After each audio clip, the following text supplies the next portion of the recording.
In this module, we will survey the rights and duties of company shareholders. A shareholder or member is someone who owns shares, stock, in a limited company.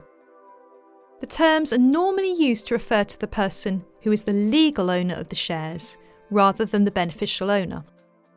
These are the people to whom the company is ultimately accountable for its financial performance. As we've already seen in the previous module, investors who purchase company shares enjoy a number of benefits pertaining to their limited ownership.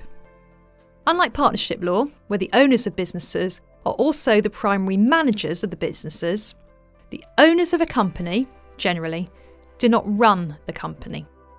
Shareholders in a company are shielded from personal liability for the debts and obligations of the company. However, shareholders can lose their investments should the business fail. Definition of the term share. The Companies Act does not define the term share. A definition for this term has been given by Justice Farwell in the 1901 case of Borland's Trustee and Steele.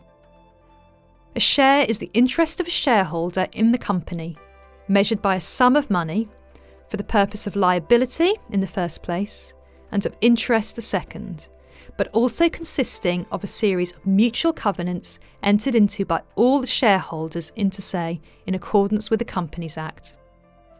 Section 541 states that shares or other interests of a member in a company are personal property and are not in the nature of real estate. This is a simple differentiation between personality and realty. Section 542 provides that shares in a limited company having a share capital must each have a fixed nominal value.